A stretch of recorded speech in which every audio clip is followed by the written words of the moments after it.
Oke, masih dengan Profesor Kardus. Tak berijazah, tapi jenius. Fusi nuklir. Fusi nuklir merupakan salah satu mode pereaksian nuklir selain reaksi fisi. Jika reaksi fisi adalah proses pereaksian nuklir melalui pembelahan inti nuklida atau atom, hingga menciptakan reaksi termal berantai. Reaksi fusi adalah kebalikannya. Reaksi fusi merupakan proses pereaksian nuklir melalui penggabungan dua inti atom atau isotop, hingga menciptakan ionisasi plasma panas hingga bersuhu jutaan derajat Celcius. Pereaksian fusi yang paling umum adalah penciptaan plasma helium, dan pereaksian fusi yang paling alami adalah proses terciptanya plasma helium matahari dari proses penggabungan dua isotop hidrogen, yakni deuterium dan tritium.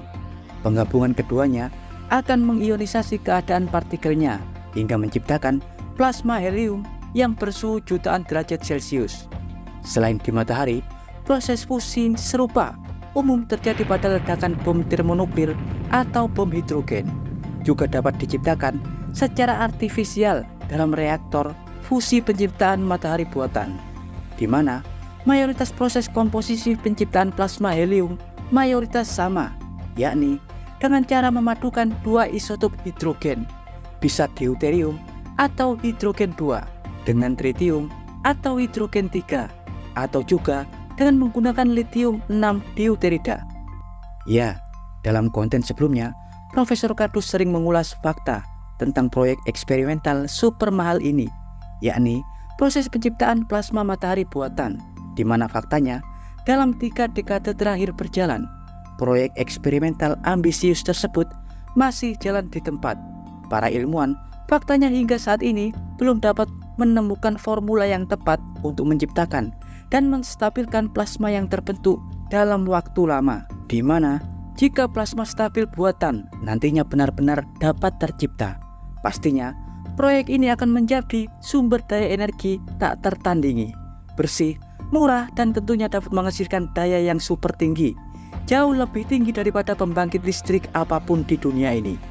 Karena seperti yang kita tahu, jika plasma super panas ratusan juta derajat Celcius, layaknya plasma matahari dapat tercipta dengan sangat stabil dan mampu dikendalikan, maka panas-panas yang dihasilkan dapat dikonversi untuk kepentingan apa saja, untuk pembangkit listrik, uap, termal, bahkan dapat digunakan untuk sinar corona UV plasma yang dapat dipasok ke teknologi litografi penciptaan chip semikonduktor dan juga berbagai kepentingan lainnya.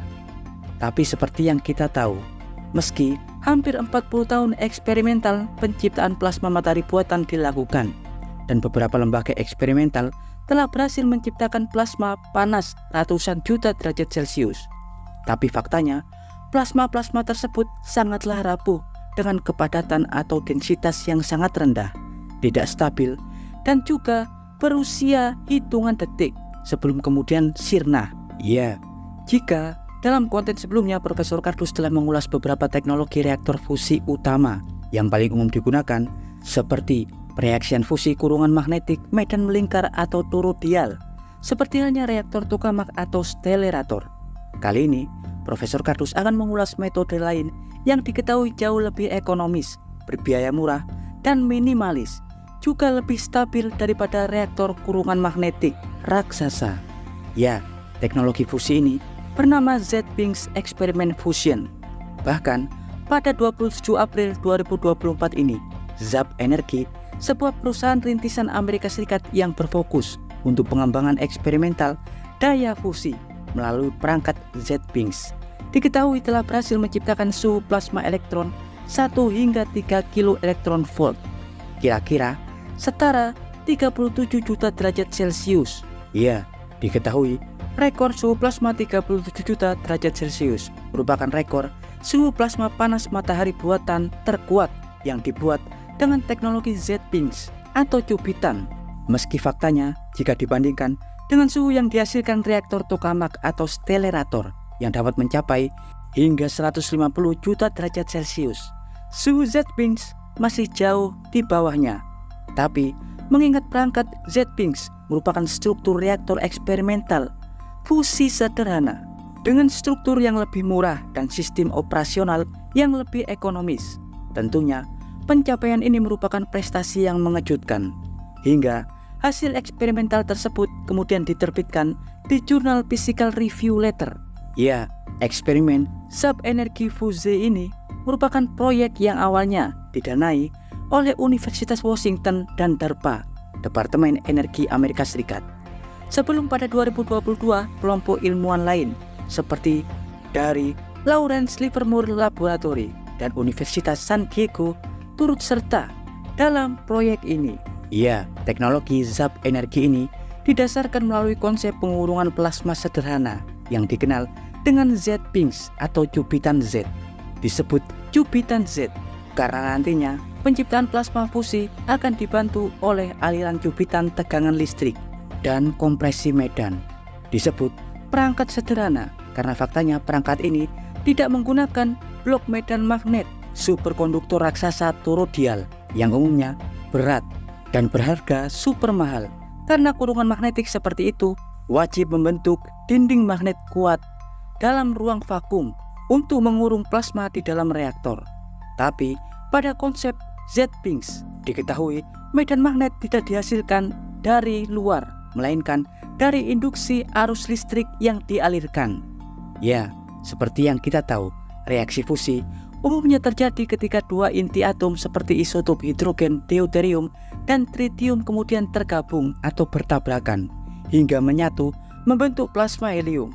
Namun, untuk menggabungkan atau memadukan dua inti atom isotop hidrogen tersebut agar berfusi bukanlah perkara yang mudah, karena hakikatnya dua buah inti atom yang saling bertemu akan saling tolak-menolak, karena dalam kedua inti atom tersebut ada muatan proton atau positif yang jika bertemu akan saling tolak-menolak. Karena itu perlu energi besar untuk menyatukan dua atom untuk menciptakan fusi.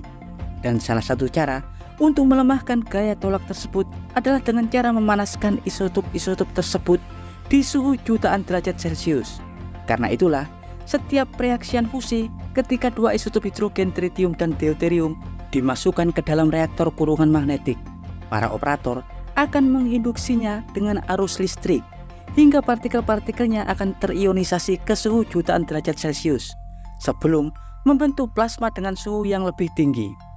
Ya, pada teknologi Z-Pings hal serupa juga dilakukan, di mana isotop-isotop hidrogen, tritium, dan deuterium terlebih dulu akan dimasukkan sebelum kemudian aliran listrik kuat satu arah dimasukkan sesuai prinsip transformasi Lorentz hingga arus tersebut menciptakan medan magnet dalam ruang.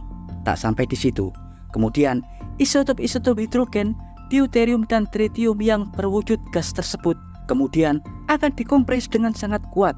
Fase pengompresan atau penekanan gas-gas tersebut juga akan membuat keadaannya makin panas hingga mencapai ke keadaan plasma.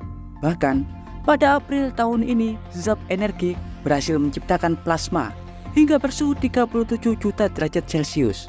Tapi meski plasma yang dihasilkan cukup kecil dengan suhu di bawah reaktor tokamak yang umumnya dapat bersuhu hingga mencapai 150 juta derajat Celcius, tapi pada eksperimen tersebut plasma dapat stabil hingga 71 detik dan dapat memproduksi neutron energik yang dapat dikonversi langsung menjadi listrik.